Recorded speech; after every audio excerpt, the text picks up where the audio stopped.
Imagine the very first scene of humankind after the cry of blood. There are two Enochs in the Bible. One walked with God and then vanished into the light. The other carved his name on the first brick of the first city and was born from the bloodline of a murderer. Before Noah, before the ark, there was a scroll that tells of heaven split open, of angels stepping past the boundary, and of giant offspring that should never have been born. This is the book the church once wanted to bury. This is the story history tried to silence. Stay with me, because what you are about to hear may change the way you look at the entire Bible. When we mention Enoch, most listeners remember only one, the one who was taken away without tasting death, a holy silhouette who walked into legend, mentioned in a few short lines in Genesis. But the story you are about to enter begins with a different Enoch, a name concealed by legend, swallowed by history, and deliberately blurred by hands that wanted faith to run only along a single straight line. Before the familiar genealogies, before Noah was told to fit plank to plank of the ark, and before the world was swept away by flood, there was a city. The first city, not built by the righteous, but by the cursed. Cain, the man who killed his brother, raised it, and within those walls a child was born, Enoch, not Enoch who walked with God, but Enoch who walked between the walls that men built to defy the heavens. Why does this matter? Because from the foundation of that city, a long chain of knowledge, of rebellion, of fallen angels and hybrid giants began to root itself into the earth like a tree grown from darkness. And from that place a chosen witness emerged, not of a holy line, not a child of the promise, but a child of the first transgression. The question is, why would God choose someone like that? Why were the earliest great visions of heaven and judgment entrusted not to a priest, not to a descendant of Seth, but to the offspring of the man who murdered his brother? If the first Enoch, the son of Cain, was the one who saw heaven open before his eyes, how many things have we never heard? For centuries, religious leaders decided what should be kept, what should be forgotten, and what needed to be buried beneath the dust of doctrine. The book, called Enoch, written before the Bible as we know it, was placed on a list of dangerous things. It spoke too much about angels, too much about the fall, too much about secrets that should not be for everyone to read. And so, for thousands of years, only one culture in the mountains of Ethiopia kept it, not Rome, not Jerusalem, not the great religious centers. Just one nation dismissed by the West and viewed as peripheral. But it was there, and there they preserved intact what the rest of the world had let slip away. Now, with the Dead Sea Scrolls dug from the caves of Qumran, and with ancient fragments confirming that the Book of Enoch was once respected, once read, and once treated as testimony, the story has stepped back into the light. So, on this journey, you will not merely hear a story, you will pass through the first fields of blood of humankind, the first city wall built in defiance, the visions of angels who stepped beyond their limits, the flood foreshadowed for generations, and the scroll that once made people tremble when they read it. Keep your eyes open. What has been buried the longest often changes everything. Every story of darkness begins with a crack, a small deviation in the human heart that sends history sliding down a slope no one can stop. And that first crack did not happen on a battlefield or in a temple, but out on a quiet field where two brothers grew up together. Cain and Abel, the first two children born on the face of the ground, the first to know labor, the first to offer, the first to seek the favor of the Creator. If Adam and Eve carried the memory of Eden, the memory of a lost paradise, then Cain and Abel were the first generation to have to live without a paradise to remember. All they had were their parents' stories of a garden they never saw. And perhaps that made the heart heavier still. Abel, the shepherd, offered the firstborn of his flock. Cain, the tiller of the ground, offered produce from the sweat of his brow. But the Bible speaks softly, almost in a whisper. The Lord looked with favor on Abel and his offering, but not on Cain and his offering. There was no thunder, no angelic sign, only silence. A silence that shifted the beat of a heart. A silence that ignited something unprecedented on the earth. Envy did not arrive from some great cause. It came from a look, a feeling, a question left unanswered. Why not me? And then, like a crack spreading on ice, that thought hardened into something darker. Cain invited Abel out to the field. A normal invitation, no warning, no sign, no prophecy. And in the place where people expected life to flourish, violence was born first. Cain stood, Abel fell. The first cry of blood rang out. No one heard it except the Creator. The voice of your brother's blood cries out from the ground to me. Tactries said John. Those words shock not because they are a rebuke, but because they confirm that the universe responds to sin. The ground was no longer silent. The ground knew, the ground remembered, and the ground spoke. Cain did not weep. He did not ask for mercy. He did not show remorse. His first word was only this: my punishment is too great. Anyone who finds me will kill me. Fear instead of repentance. Self-concern instead of sorrow for the wrong he had done. And at the moment when it seemed Cain's line might end, God did the unexpected. God marked Cain, not to punish, but to protect. Whoever kills Cain will suffer vengeance sevenfold. A murderer protected by the very one he had rebelled against. Why? Mercy was not given to the innocent, but to the guilty. And from that strange mercy a new path opened. Cain was driven into the land of Nod, the land of wandering. But he did not wander. He resisted the sentence. He built a city. Within the walls of that city, a child was born. Enoch. Not Enoch of Seth's line, not Enoch who walked with God. This was the first Enoch. The first child to be named for a city, or rather a city named for a child. It was not an act of repentance. It was an act of a man who wanted to immortalize his line in spite of the curse. And here is where history falls silent. While Seth's genealogy marches on and later generations turn toward the Lord, Cain's line moves into the shadows, into a civilization no one wants to remember. But Enoch grew there, to the sound of hammer on iron, in the glow of molten copper, in the first music of mankind, a genius who did not know how to kneel, who only knew how to build, a child of sin, and also the place where the seed of revelation began.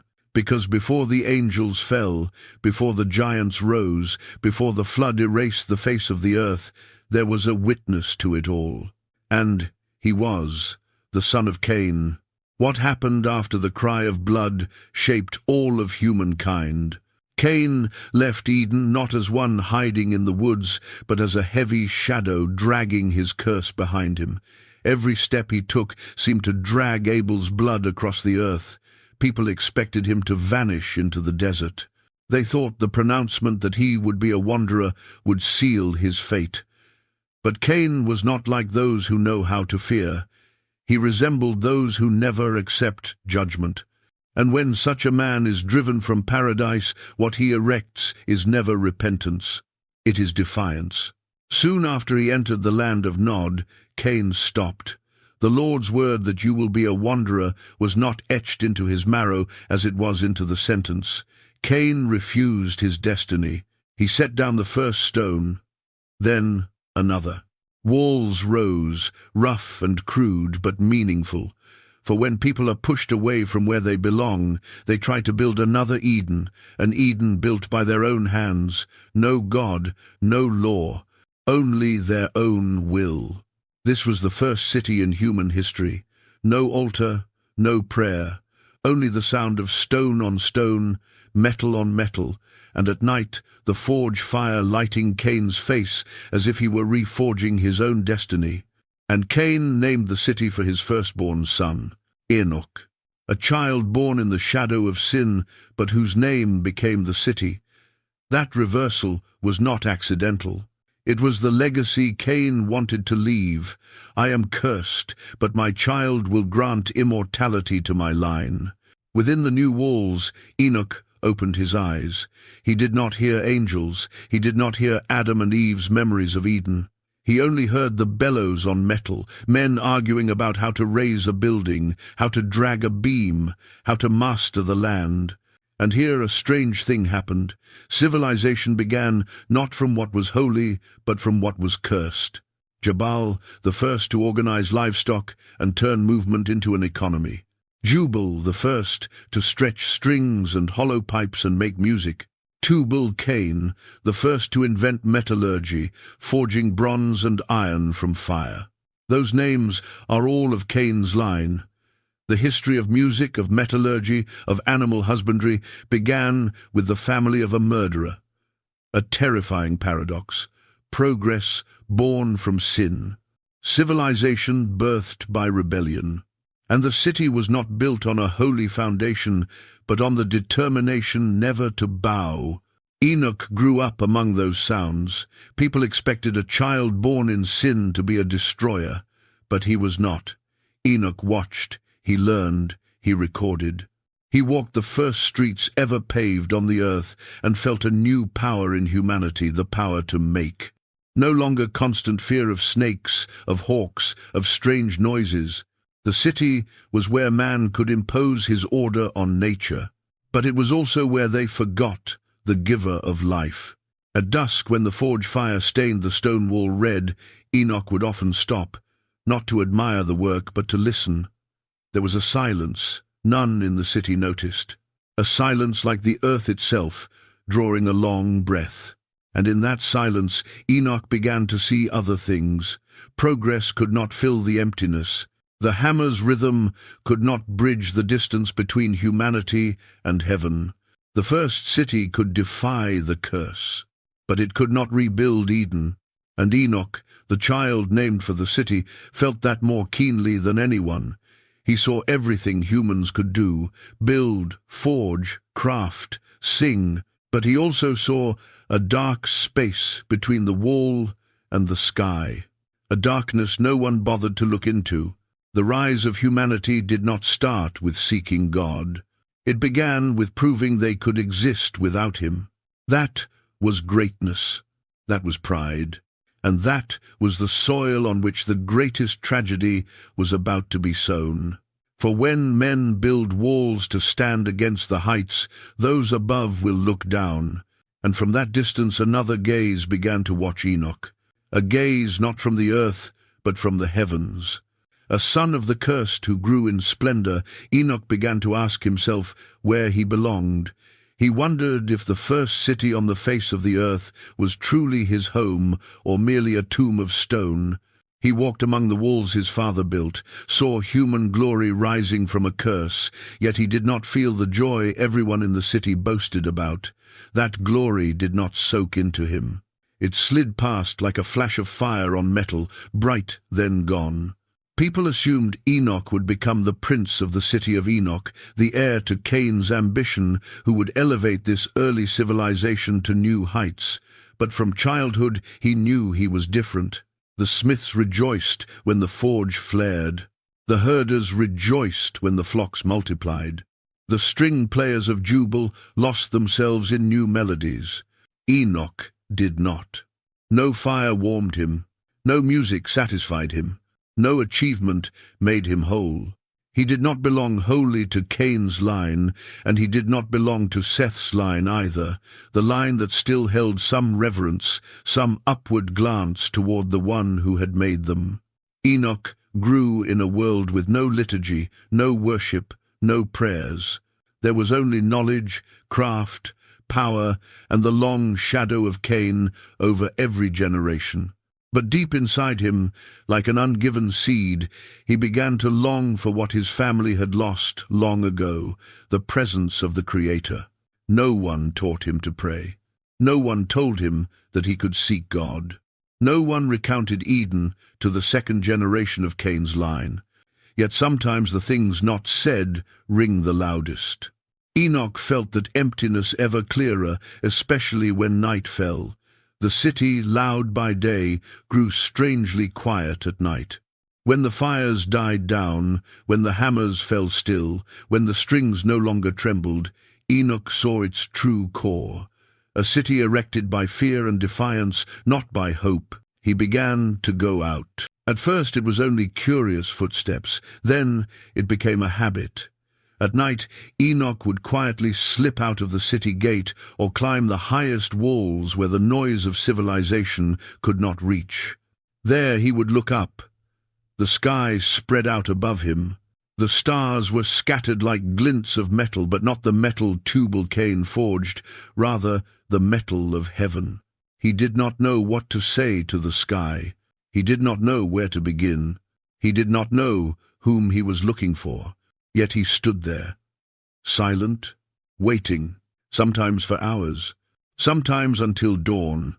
And it was in those silences that Enoch began to practice a primitive kind of spirituality unlike any ritual mankind had known. No incense, no offerings, no religion. Only longing. He began to fast on nights when he wanted to hear the sky speak. Not because of law, but because his heart could no longer bear the noise of the world. Each time he walked farther from the gate. He climbed the hills where the land was still wild and the wind was loud, where the stars were not veiled by the smoke of the forges. And then a strange thing happened. Enoch began to feel someone watching him, not in the sense of being stalked, but in the sense of being waited for. As if a pair of eyes peered through the dark, quietly testing whether he would dare to take another step. He was not afraid. He only felt right. Between two worlds, the world of Cain and the world of those who still kept faith, Enoch stood at the intersection. He had enough craft, enough creativity, enough blood and fire from Cain's line to understand human power. But he also had enough longing, enough silence, enough questions to see that humanity could not be only that. He was the bridge. He was the fisher. He was the first in Cain's line to look up at the sky, instead of down at the ground. One night, when the city slept, when the forges were only embers, when the music had fallen silent and the stone walls had cooled, Enoch stood on the highest wall and lifted his eyes to the heavens. The air was still, as if the whole world held its breath. The ground beneath his feet lay quiet like a hibernating beast. The city, the very first civilization, seemed to vanish. And then a streak of light tore the clouds. Not a falling star, not a flare, but something alive, radiant, intentional. The sky opened, and a voice that did not come from the earth began to call his name. The sky opened, not in any way humanity had known, not storm, not thunder, not the forge fire touching the clouds. The light Enoch saw was like a crack in the sky itself, thin, bright, and purposeful. It did not fall, it stepped down. Enoch stood still, not from fear, but because his soul recognized something his mind had not yet understood. This was what he had waited for. The light gathered and shaped itself into a figure, not a person of flesh and bone. Every line seemed cast from the essence of stars. Every movement left trails of light like written marks. What appeared before him was not fire, but knowledge shining. The angel spoke, and his voice sounded like wind over a 1,000-stringed harp. Enoch, son of Cain, but not of Cain. That's Nudus. Enoch bent his knees, not because he was overcome, but because the human body was not used to the transparency of heaven. He did not know how to address such a presence. He did not know whether to fear or to kneel. The angel bent down, his tone as gentle as light touching water. Do not be afraid. I am Uriel, the light of heaven. I am sent when the human heart still knows how to seek. That's Widsum. Enoch spoke for the first time. I do not know how to pray. I only know longing. Its sides sand, Uriel answered. Heaven does not hear perfection. Heaven hears the heart's longing. Then the courtins, in the portins, the courtins sec the courtins and portins. Then the light around him changed tempo, not blinding but widening, as if heaven were inviting. A current of directionless wind lifted Enoch from the high wall, as light as a hand lifting a child. The city below receded. The forge fires were now like red dust. Cain's proud walls shrank as if they were a child's plaything. Am I flying? He asked, though he already knew the answer. Uriel replied, No, you are being called, recents evided. And then the sky opened fully. It was not a door, not a new realm, but the revelation of what had always been present and what man could not see. Enoch did not know whether he was in heaven, above heaven, or between the heavens. All he knew was that everything changed shape. There was no more darkness, no more borders, no more gravity, only a single feeling, real. Uriel raised his hand, and the scene shifted as if a new page of the universe had been turned. Enoch saw angels standing in unending ranks, great, radiant forms, each carrying its own resonance. They did not speak, but each vibration of their being sounded like a note building the world. He saw wheels of fire alive, their bodies full of eyes turning in an indescribable rhythm. He saw bright gates floating like structures cast from time.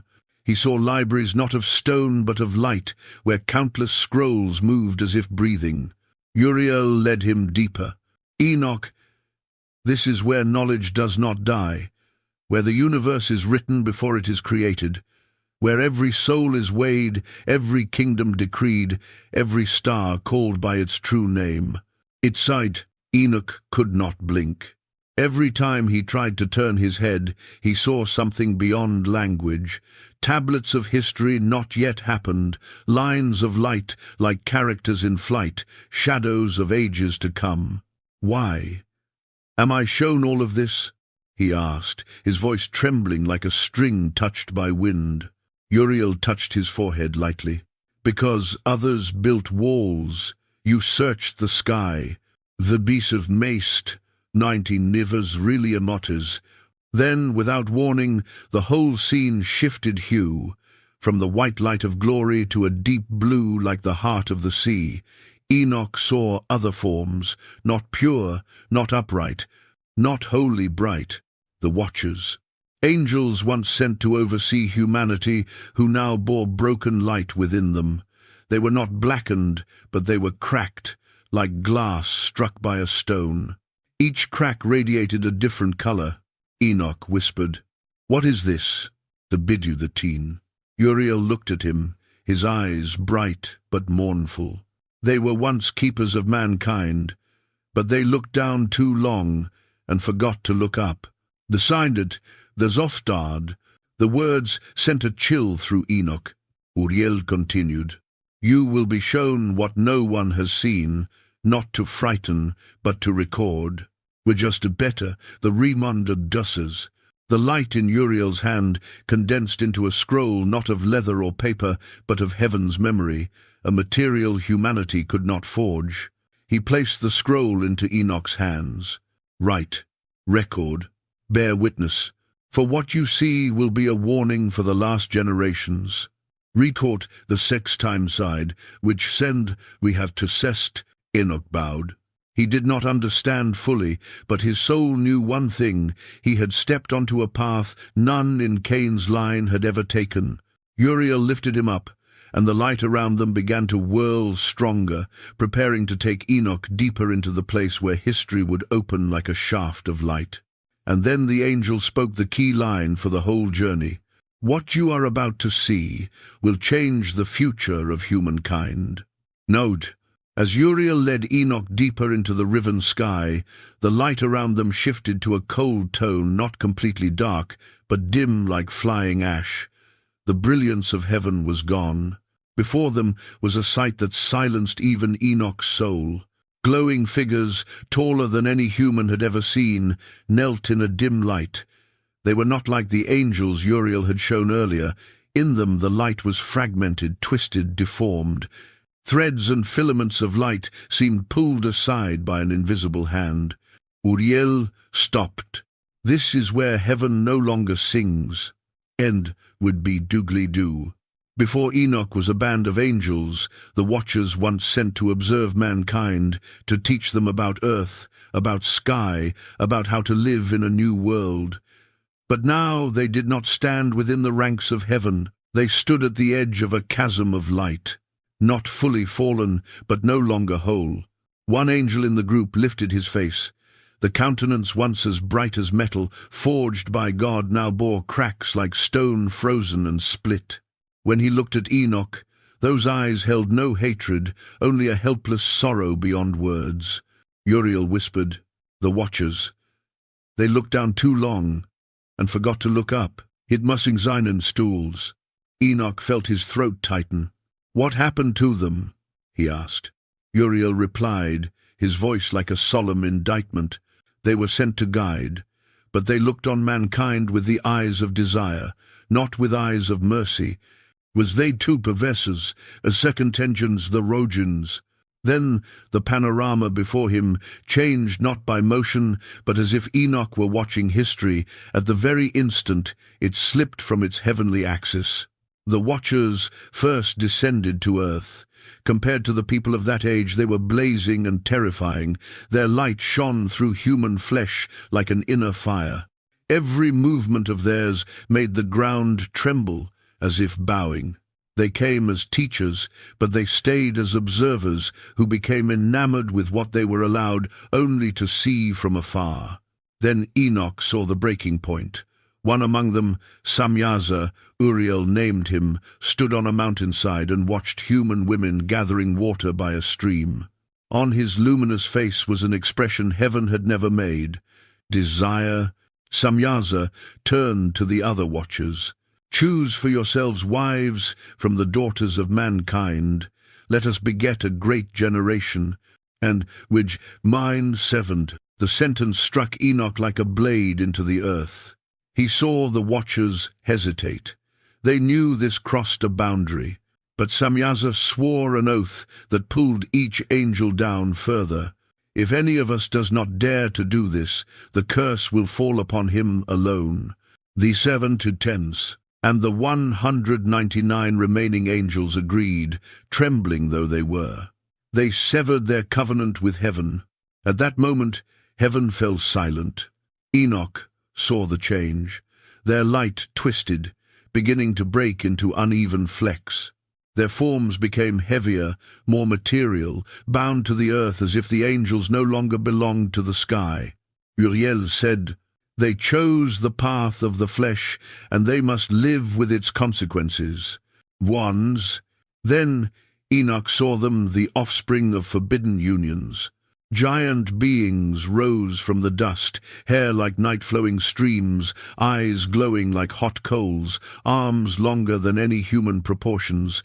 When they walked, the earth seemed to flee. When they opened their mouths, their voices shattered the air. They were the Nephilim beings with the intelligence of heaven, but the heart of earth, and the appetite of what was never meant to exist. Enoch felt the horror of humanity at that time.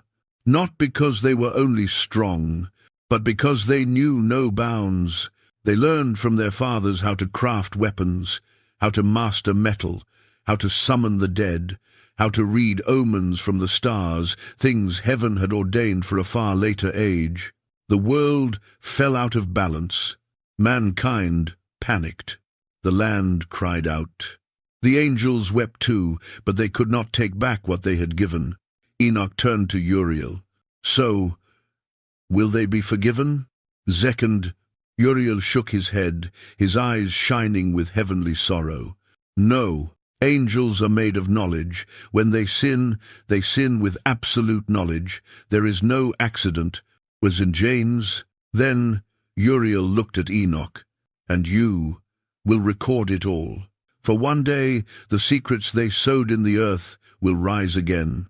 I've remans. Those words cut through time, piercing the future. Enoch looked down at the earth, where the shadow of the Nephilim covered every valley, and he knew this was only the beginning. When the oath of the 200 watchers was spoken, heaven shut like a door slammed, not from furious light, but from overwhelming silence, silence like the whole of the heavens turning away.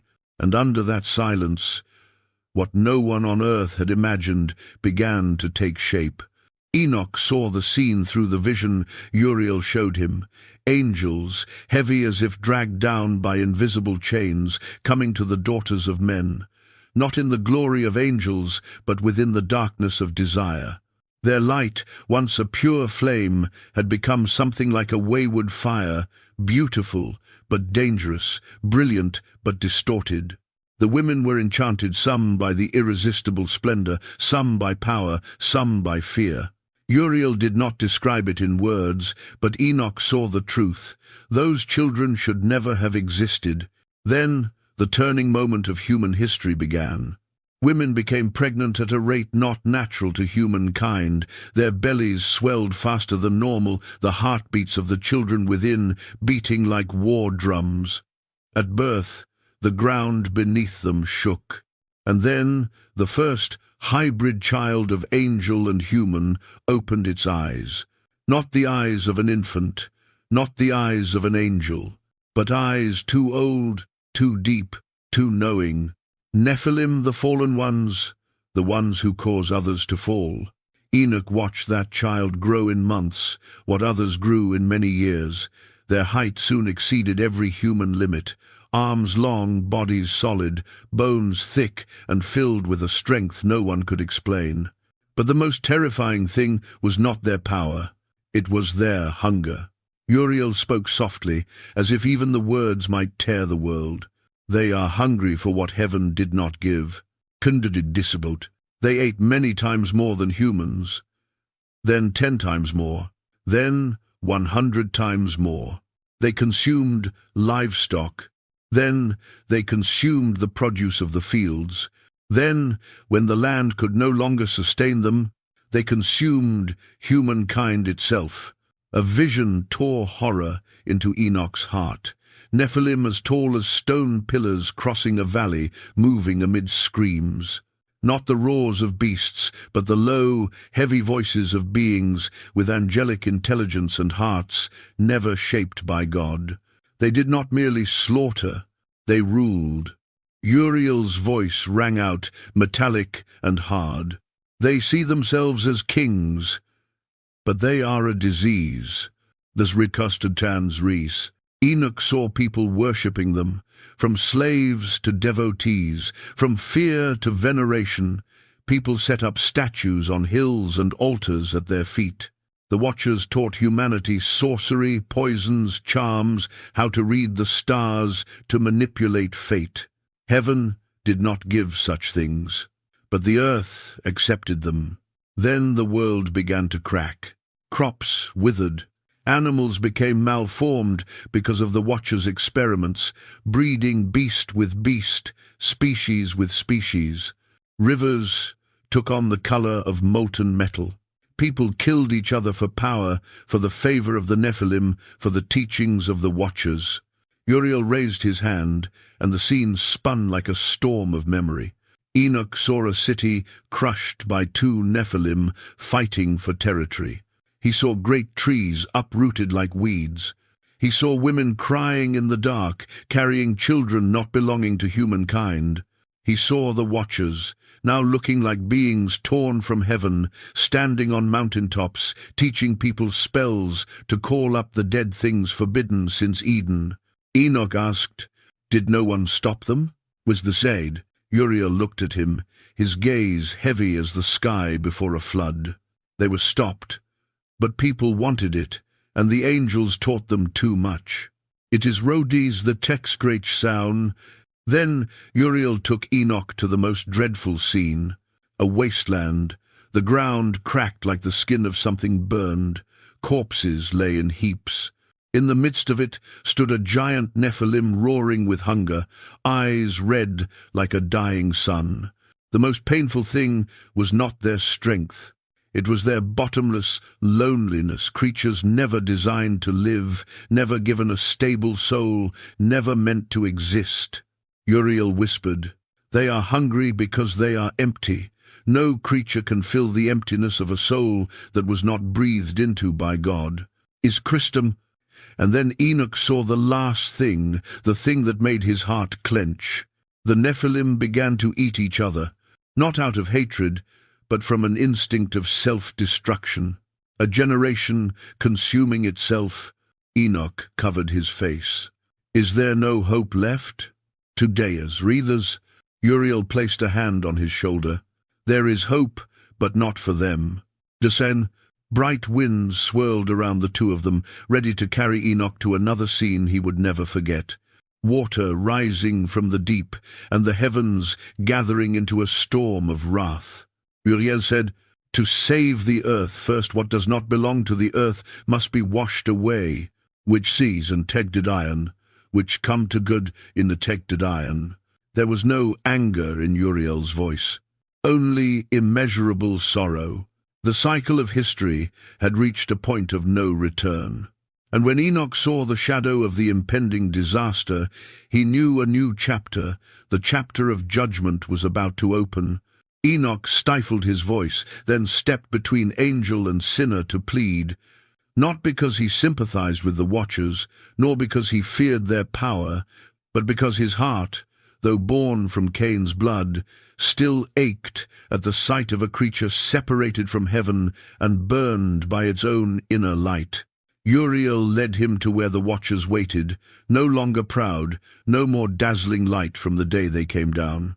Only cracked forms, kneeling in the grey of the sky, angels who had flown high, now trembling like lost children. "Enoch," Uriel said, "they have called for you. These 7 tellers ever bidders the said." Enoch stepped forward. Samyaza, the one whose oath had pulled 199 other angels down, raised his head and looked at him. In those eyes, Enoch did not see heavenly fire or a shadow of pride, but one thing only: despair. Samyaza spoke, his voice like a stone falling in deep water.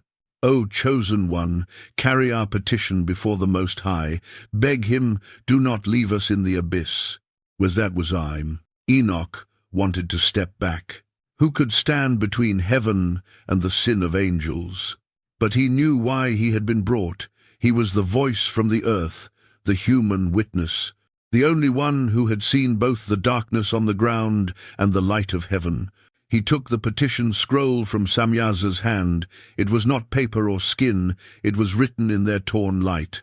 The letters trembled, as if they could not bear the regret within them. "I will bring your words up," Enoch said softly, "but the judgment is not mine to give." Widjud's 5 Sean. Uriel touched his shoulder, and the world turned. They stood in a great hall of heaven, not of gold or jewels, but of the vibration of absolute majesty. Great angels stood in ranks, light poured like a waterfall. And at the center, without form or throne, there was presence. No eye dared to look straight. Enoch knelt and lifted the petition scroll. He did not speak much, no pleading. He only presented it. A silence followed long enough that Enoch felt time itself pause. When the voice of the Most High spoke, it was like wind, sea, thunder, and the whisper of flowers blooming all blended into one. "You have brought their words." Pilosus dublisas. Enoch bowed lower. "But what they ask will not be granted." The Doden, like a spark ripping through the dark, the verdict fell. They saw the light. They knew the law. And they willfully transgressed. Edispecitas. Then a sentence made all heaven still. There is no forgiveness for angels who sin by knowledge. The sane Josicider. Enoch felt the weight of those words sink into his soul. Heaven did not rage. Heaven grieved, but grief could not change the law. Uriel placed the petition back into Enoch's hands, a symbol that he must carry the answer back to the watchers. But before he returned, the sky opened to the scene of judgment. Enoch saw the watchers bound with cords of light like slow lightning. He saw them cast down into deep pits of the earth, not the final hell, but wells of waiting, where they would be imprisoned until the day of general judgment. He saw the Nephilim, the giant hybrids, screaming as the first waters began to soak the ground where they stood. Water, water from the deep ocean, water from the high heavens, water from places where there had been no water. Uriel said, "Before light can return, the earth must be cleansed." It's of those Atekenses Rizmai, mountains sank, cities were torn apart by the force of the water. The Nephilim tried to climb high, but the waters rose above them. The watchers cried out from the depths as they were sealed by pillars of light. Enoch's heart ached, not for the judgment itself, but for the depth of despair in the beings once created to carry light.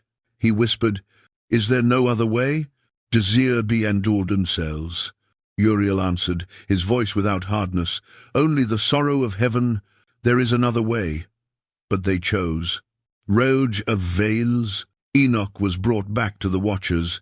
They looked at him, knowing the answer before he spoke. Samyaza knelt. The other angels bowed their heads. No one screamed, no one resisted. They only knew. Enoch spoke the last words he was to deliver. "The judgment has been decreed. You will be bound in darkness until the day he judges. No sans ribber." And so the messenger between the two realms completed his task. But as he prepared to leave, Uriel said something that made Enoch turn back. "But before the waters come, a book will appear." The side with a space. Enoch was surprised. "What book?" "Moors of the." Uriel looked at him, the light in his eyes containing the future. "The book later generations will not want. The book you will write." Acts. Enoch did not only see, he wrote, and the writing became another scroll. Not a human book, not written from memory, not the record of a mere observer. It was the collection of what he was shown, led through, and heard directly from the mouths of angels. Uriel did not merely open the sky for him to view. He placed upon Enoch a task no embodied being before him had been given, to become the scribe of heaven. The image of Enoch sitting in the light, a pen like an ember in his hand, writing down things beyond imagination, is where the Book of Enoch took shape. Not a single book, but 5 parts, 5 scrolls, 5 layers of knowledge, stacked like the layers of the cosmos. The first scroll Enoch called the Book of the Watchers. It did not only recount the fall of the Watchers, but recorded the names of each angel, each leader, each one who taught humanity things outside the time God intended. That list is one of the most controversial parts.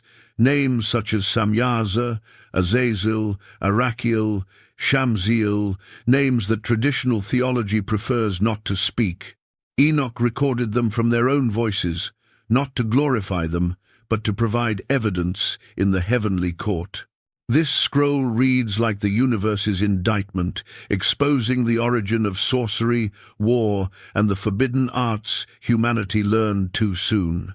But that was only the first part of the book. The second part Enoch wrote, he called the Book of Parables.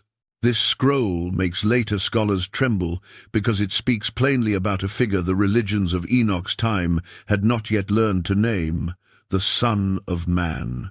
In visions, Enoch saw a figure standing beside the One of Days, the one who carries judgment and glory. Enoch describes him as looking like a human, but given light beyond the world, a description that later generations would recognize as parallel to the image of the Messiah.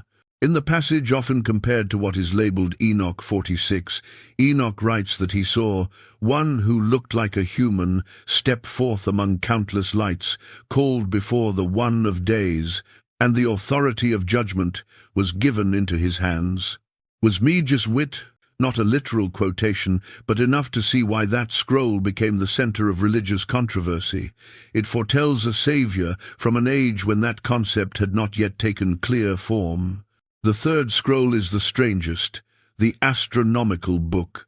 Here, Enoch records Uriel's teachings about the movements of the sun, the moon, the stars, and the mechanisms of the gates of light, in a way people of that age could not have systematized on their own. He describes doors in the sky, cycles of light, and paths marked by numbers of days that later were recognized as corresponding to a 364-day calendar, an astronomical calendar used by the Qumran community and some ancient traditions. The eerie precision of this section puzzles modern readers. How could someone living before Noah write about celestial cycles in such a systematic vocabulary? Some call this evidence of knowledge given down. Some say it is myth. Whatever the case, this astronomical portion makes the Book of Enoch unique among ancient literature for describing the workings of light in a way that reads more like a system than mere legend. The fourth scroll is Dream Visions. In this part, Enoch sees human history in symbolic form, humanity as flocks, kingdoms as great beasts, battles as clashing herds of red and white. Some passages depict the pre-flood era, the coming of Noah, the scattering of nations. Everything is written in images, as if Enoch watched history from above through a stream of symbolic code. The final part Enoch composed are the epistles. These are counsels, warnings, and reminders sent to future generations, the generations who will face the same condition as in the time of the Watchers, the pride of forbidden knowledge, the rise of power systems, and the forgetting of the sacred. In these pages, Enoch writes like a father, but his voice sounds as if coming from another realm. The language ceases to be mere reporting. It becomes a summons. Placed together, watchers, parables, astronomical, dreams, epistles, the Book of Enoch looks like 5 doors opening onto 5 dimensions of the cosmos: the heavens, the future, cosmic order, symbolic history, and a wake-up call to humanity. But not all of its contents were easy to accept. The controversy did not lie only in the list of angels. It lay in the astronomy. It lay in the Son of Man, described long before the flood. It lay in the sky calendar code. It lay in the accusation of the origins of magic and war. Most important, Enoch wrote too much about matters later generations wanted to keep in the hands of religious authorities. A book that explains the origin of angelic fall. A book that describes clearly the coming of the judge. A book that says human knowledge did not come from the soil, but from fallen angels. A book that contains a sky calendar at odds with the lunar calendars of later religions. This is not a book for teaching children. It is a book to wake the sleeping wise. Sound effects in the imagination, scrolls stacked, light passing through each page, letters appearing as if written by the breath of angels. And the final question thunders like a drum in the valley. Why was this book considered dangerous? These seeks to God, not because it was false, but because it was too powerful. If a book is only myth, people ignore it. If it is full of errors, people criticize it. But if it is true enough to shake the system, to break the monopoly on knowledge, and to give authority directly to the reader, it will be removed. That is the fate of the Book of Enoch. In the early centuries, before the Bible as a fixed collection existed, before the councils decided the canon, believing communities did not find Enoch strange. They read it, they quoted it, they treated it as light to explain the heavenly realm that Scripture mentions only sparingly. The author of Jude in the New Testament quotes Enoch directly as a prophet. Peter uses the same Enochic motif when speaking of angels bound in deep darkness. Church fathers such as Justin Martyr, Irenaeus, and Tertullian all used Enoch as foundational for explaining the origin of evil, the fall of angels, and pre-Noah history. So, why would a text once respected drop out of the canon? The answer: canonization was not only religious, it was political. In the 3rd to 4th centuries, as the Roman Empire transformed Christianity into a recognized religion, something changed. The church was no longer a small group meeting in caves or houses. It became a mechanism, a system, a structure that required unity. A spiritual empire needed control, and every power structure fears disorderly information. The Book of Enoch was too big to be controlled. First, it said too much about angels. Angelology is a sensitive topic. If the faithful know the names, functions, ranks, origins, and the fall of angels, they do not need intermediaries to explain. They can reason about the invisible world without clergy. A religion building hierarchical control cannot accept a text that turns believers into direct understanders of heaven. Second, it describes the Son of Man too clearly before the New Testament. The prophecy of a Messiah in Enoch made the text hard to regulate because it locates prophetic authority before Israel, before Moses, before the law. Some church leaders feared this would undermine the exclusive authority derived from Israelite tradition and the standardized scriptures decided by councils. Third, it explains the origin of evil too plainly. Enoch asserts that humanity's fall is linked to the forbidden instruction of rebellious angels, knowledge that should not have been taught. This runs contrary to a theological model that wishes to place the full burden of evil on human choice alone. Enoch broadened the battlefield. Not only humans fell, but angels rebelled too. For a church trying to build a clear moral order, that was theological chaos. Fourth, it presents knowledge that is too metaphysical for a religion trying to simplify. Astronomy, sky calendars, gates of light, the layers of heaven, guardian angels, solar-lunar stellar cycles. If such things became common knowledge, people would ask, why must we depend on priests when Enoch has already explained the structure of the universe? The power of Enoch lies in this. It hands heavenly knowledge directly to the reader without intermediaries. And any power structure feels threatened by that. When the institutional church moved to formalization, councils such as Laodicea in the 4th century, Hippo, and Carthage began trimming the list of holy books. The goal: doctrinal unity, to avoid confusion. Enoch was not declared heretical. No one publicly burned it. Instead, it was expelled by the most dangerous weapon: silence. No expulsion, no condemnation, just no mention. What is not mentioned fades. What is not copied disappears. What is not taught dies slowly in the collective memory. And so Enoch slid from the canon, not because it was false, but because it did not fit the power structures being formed.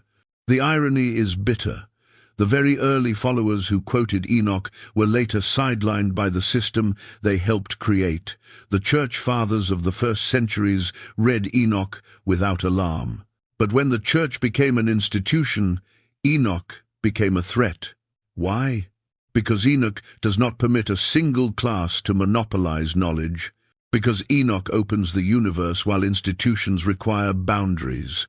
Because Enoch frees the believer from dependence, while religion at that time required dependence to survive. Because Enoch redefines the origins of authority, threatening any established power. And above all, because Enoch speaks too directly about what every empire fears: the day when every earthly authority will be judged from heaven. No system wants to keep a book that depicts kings, priests, and religious leaders bowing before the Son of Man coming on the clouds. So Enoch was removed, not because it was false, because it was too true to bear. But Enoch did not disappear completely. He survived in one place only. On remote highlands, a church kept what everywhere else was forgotten. While Europe debated, while councils met, while the list of sacred books was pruned little by little, in a corner of Africa where clouds creep over rock cliffs like ancient breath, the Book of Enoch never vanished. It was not cut. It was not treated as dangerous. It was not hidden. It was read as part of faith. That place was Ethiopia. And to understand why Enoch survived there, we must look at a stream of religion that did not depend on Rome, that was not shaped by Constantinople, and that was not forced to obey Western councils. An ancient faith, independent of empire. Ethiopia is one of the oldest Christian communities in the world. Tradition says the seed of the faith was planted during the Acts era through the Ethiopian eunuch. Centuries later, when Christianity became a state religion in Europe, Ethiopia developed its own faith, its own theology, and its own priestly orders. They were not compelled to synchronize with Western standardization, and so they had no need to expunge Enoch. No one forced them to forget. On the contrary, they regarded 1 Enoch as part of the canon written in their sacred language, Ge'ez. Ge'ez preserves the structure of centuries and is used in liturgy like the Hebrew of the Temple or Latin of the West. In the rock-cut monasteries, churches carved from single stones, Enoch was copied by hand through generations. Scribes sat in scriptoriums, light spilling through small windows, reed pens dipped in natural ink, writing each soft, curved character of Ge'ez on stretched goatskin. When the world forgot, Ethiopia still copied, and because of them, the book did not die. Why did Ethiopia keep the book the rest of the world removed? First reason, they faced no political pressure, no empire demanded textual standardization, no council forced them to drop any difficult book. Ethiopia was theologically independent. Second reason, they have a tradition that values apocalyptic literature. In Ethiopian worship, books about angels, the layers of heaven, and the judgment are treated as part of the sacred cosmos. Enoch did not break the system for them. Enoch reinforced it. Third reason, they never viewed Enoch as a threat. For them, heavenly knowledge was not something to control.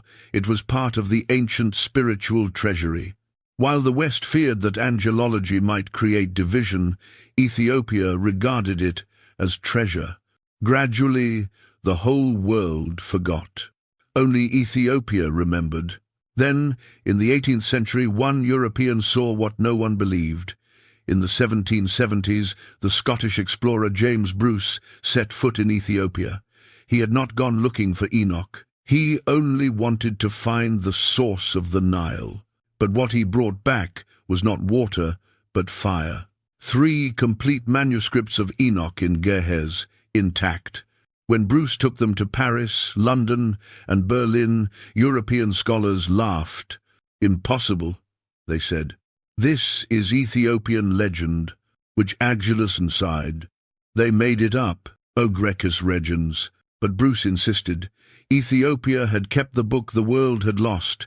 The world did not believe. Not until 1947, the Dead Sea Scrolls, the undeniable shock. At Qumran, shepherds threw a stone into a cave, heard the jar break, and discovered the oldest archive of Jewish writings. Among the fragments of Deuteronomy, Isaiah, Jubilees, scholars found fragments of Enoch in Hebrew and Aramaic, and they matched the Ethiopian version almost line for line. What does that mean? Ethiopia did not invent Enoch. Ethiopia did not misunderstand Enoch. Ethiopia preserved the oldest version, closer to the time of Jesus than any manuscript in Europe. The academic world could no longer deny it. The story became undeniable. A book buried in the West, alive in the East. As the West grew distant from the world of angels, from visions, from the pre-flood era, Ethiopia held everything close. In liturgy, Enoch was read alongside other biblical books. At the Timkat and Fasika festivals, passages about the Son of Man, about the fallen, about judgment, rang out in the ancient voice of Ge'ez. To Ethiopia, Enoch was not a dangerous mystery. If you much of standard portions, he was part of the story of redemption. To the West, Enoch was too much. Well, that. To Ethiopia, Enoch was enough. Well, a binding, and because of them, the world learned that Enoch had never truly vanished. So the question is, why did one nation keep what the whole world had lost?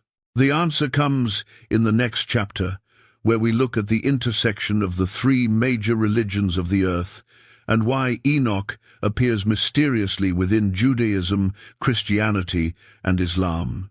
All three great faiths preserve Enoch's shadow, not at the center, not on the cover of Scripture, not prominent like Abraham or Moses, but always hinting like a gold thread woven through three different traditions.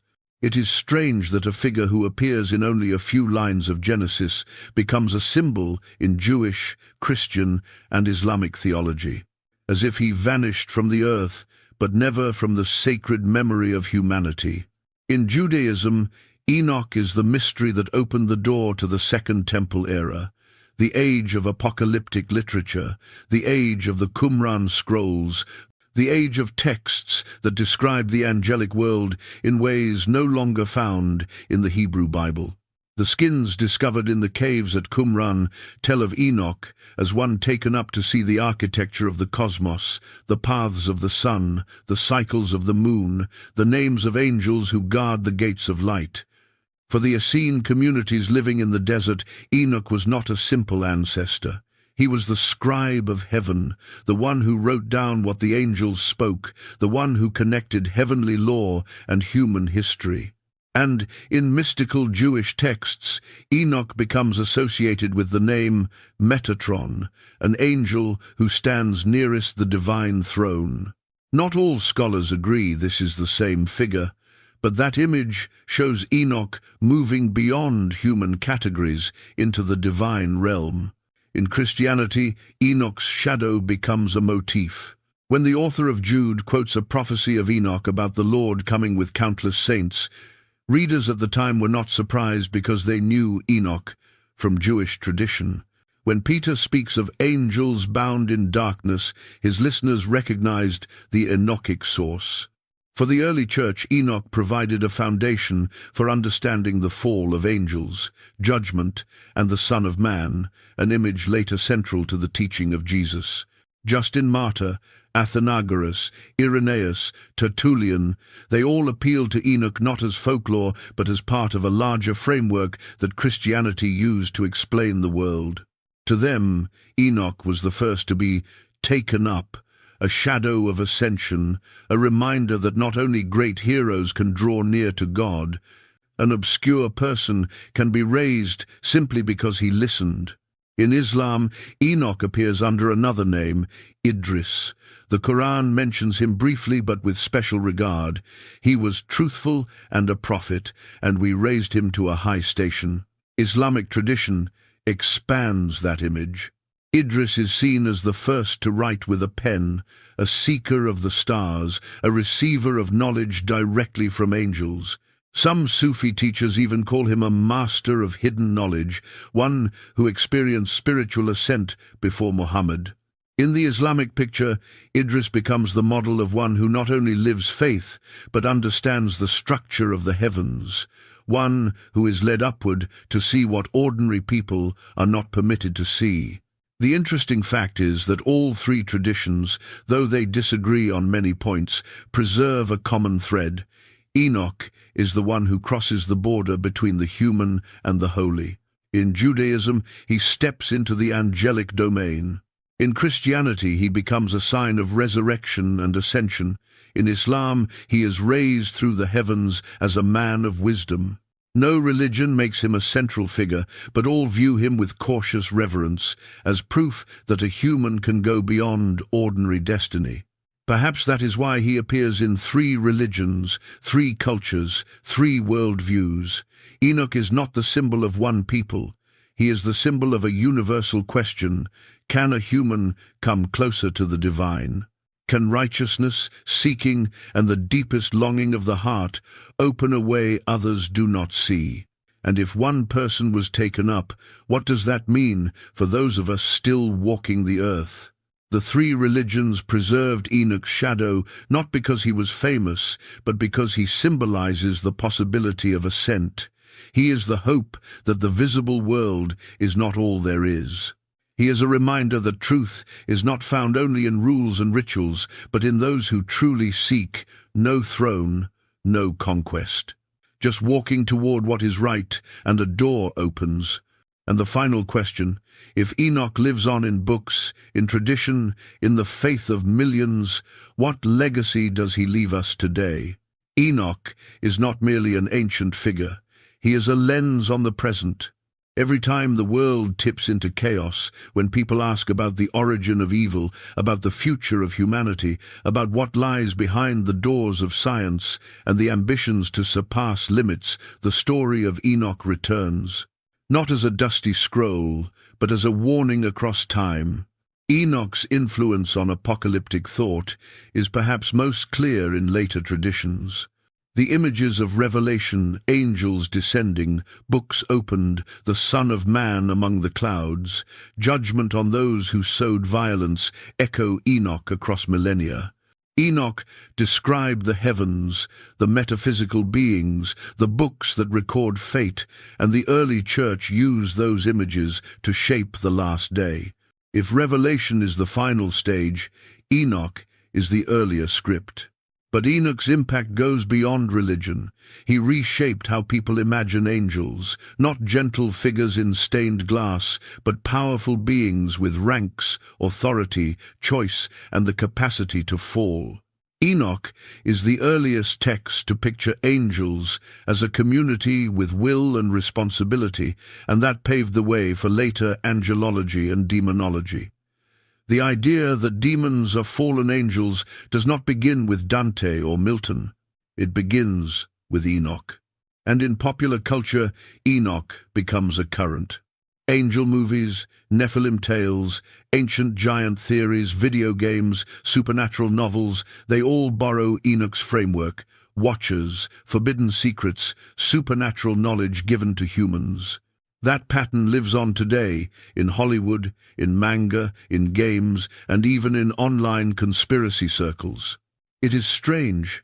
Enoch is excluded from the Western biblical canon, yet spreads through Western imagination more than most ancient texts. He was removed from formal scripture, but entered the modern imagination without a label. Because Enoch speaks so much about forbidden knowledge, about things humanity is not ready to accept, and about the danger of crossing boundaries, he becomes a focal point in modern debates. Today, when people argue about artificial intelligence, genetic editing, transhumanism, the idea of exceeding human limits, they invoke the story of the Watchers who gave forbidden knowledge. Thousands of videos, podcasts, and conferences place Enoch next to modern technology as a reminder. Progress can be a blessing and also a double-edged sword. Just as in the time of the Watchers, when knowledge arrived too quickly, modern humanity sometimes lacks the moral maturity to bear it. Debates about gene editing, strong AI, algorithmic control of behavior, they all carry the echo of Enoch's question. What happens when humans possess knowledge their souls are not prepared to handle? Will God? And about the Nephilim, the giants, we no longer picture 10-meter creatures, but an image. Giant corporations that manipulate information, tech giants that control billions, data, and finance behemoths. Enoch warns that imbalance between power and ethics breeds collapse, whether in an ancient empire or in a modern corporation. Giants of any age are dangerous when they forget they are creatures. On the other hand, the rise of occult revival, tarot, astrology, spirit theories, and multi-layered heavens all carry Enoch's signature. His writings are among the earliest sources for ideas about multiple heavens, gates of light, and interactions between angels and humans. A society that abandons spiritual practice is more likely to drift toward half-false mysteries, and Enoch provides a conceptual anchor for many such explanations of the unknown, from UFOs to shadow figures, from strange dreams to old rites. It is not surprising that some conspiracy communities treat Enoch as proof of hidden supernatural actors shaping the world. Even when such readings are distorted, they show one thing: Enoch never left the collective imagination. But amid the sea of speculation, the central point is not theology or conspiracy. The most important message is Enoch's core teaching. Knowledge alone will not save the world if the heart is not changed. That red thread runs from the time of the Watchers to our own, from fallen angels to modern people eager to touch what lies beyond human limits. Enoch warns that progress without ethics leads astray, power without responsibility collapses. Knowledge that is not sanctified becomes the seed of destruction. And the key takeaway: Enoch does not speak only to the past, he speaks to the present. What he saw in the pre-flood age mirrors what we see now. Humans wield power greater than their souls can bear. When that happens, history repeats mercilessly. The long-buried book has become a reminder that the world advances not only by knowledge, but by consciousness. A promise from a book that would not die. This journey began with the cry of the earth, with Abel's blood soaking the ground like a broken covenant. With Cain, the bearer of a mark of rebellion, who left Eden not in repentance, but with a stubborn will to remake the world his own way. From his hands the first city was raised, not as an offering of thanks, but as a challenge. And in that city, a child named Enoch appeared, unaware that he would become the pathway between earth and heaven. From Cain to Enoch we see the rise of knowledge, of music, of metal, of social structure. A civilization was born with no altar, no sacrifice, no prayer. Then a strange silence settled over that city, a silence only those who lack the sacred can hear. Enoch, the son of the cursed one, grew up between those proud walls and began to ask, "Is this all?" He left the city at night and stood beneath a star-filled sky that no one in the city bothered to look up at. He had no ritual, no book, no priest, but he had a question. And sometimes the only thing heaven needs to open a door is a question that is honest enough. On Cain's ground, Enoch found what Cain had lost: longing. And that longing opened the door for the first encounter. An angel came and carried him through the layers of heaven. Enoch saw what no human had yet seen: angels who hold the light, books that record names, the verdicts laid out for the fallen.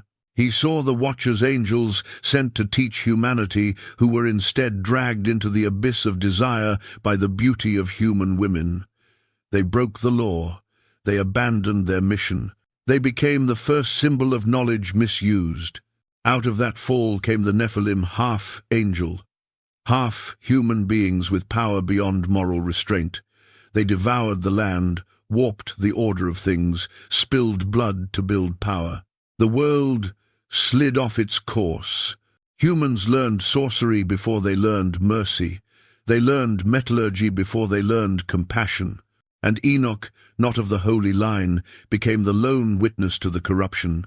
Before the flood swept everything away, Enoch was given a task: record. Record the names of each fallen angel, record every forbidden knowledge, record the coming judgment. And most important, record hope that a Son of Man would come, bearing light like fire, executing judgment, and restoring order to the world. So, before Moses, before Isaiah, before the Bible as we know it, Enoch wrote. But when other texts were elevated in the early church, the scrolls of Enoch were dimmed, not because they were false, but because they were too true. Not because they lacked truth, but because they contained too much truth for emerging power structures to control. Enoch was excluded from the canon, not by flame but by silence, the careful silence of councils who wanted the world simpler, neater, easier to govern. And then, as centuries rolled by, that book vanished from Europe. It vanished from Western monasteries. But in Ethiopia, a place not bound to Roman politics, not shaped by imperial power, Enoch was still read, still copied, still held as sacred. Then, in the 20th century, when Hebrew fragments lying quiet in the caves of Qumran were revealed, the world was forced to admit that Ethiopia had preserved the truth. From Cain to the city to Enoch, from Enoch to the Watchers, from the Watchers to the Nephilim, from the Nephilim to the flood, from the flood to a buried scroll, from the buried scroll to its reappearance in our age. That is the arc you have just traveled, an arc as long as history, as sharp as a blade across the ages. Truth returns. Truth, though buried, forgotten, and expelled from sacred lists, will find its way back. And looking back over the whole story, there are several important lessons to keep. First, religious truth can be censored, not because it is weak, but because it threatens power. Enoch is proof that some writings are excluded not for being false, but for unsettling systems. Second, technological progress and the grandeur of cities guarantee nothing in the realm of ethics. Cain built the first city, but did not build its soul. We can repeat that mistake today, when technology runs faster than ethics, when knowledge expands faster than spiritual maturity. Third, revelation often comes from unexpected places. Enoch was neither priest nor king, nor from a holy line. He was the son of a rebel. Yet he was taken up. Perhaps the world has become too accustomed to looking for messengers in polished places, and has forgotten that sometimes God chooses those standing at the margins. Fourth, ancient texts can reopen frames of understanding the modern world has lost. Angelology, the origin of evil, the interaction between the heavenly and the material, visions of the end. Enoch laid foundations for all of these, long before later traditions codified them. And finally, hidden does not mean irrelevant. This history reminds us that truth works in cycles. It can be buried, but it returns. So when the story closes, a question opens. Why did the church exclude Enoch? And if that book were placed in your hands today, what would you do with it? Share your thoughts, because among thousands of viewers there may be a new Enoch listening to what is calling.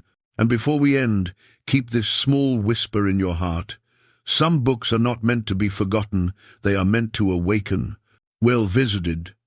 Seen. If you want to explore more buried texts, more hidden stories that are resurfacing now, subscribe, share the video, and leave your comment. We have only just stepped into a small portion of the treasury that history once tried to lock away. See you on the next journey.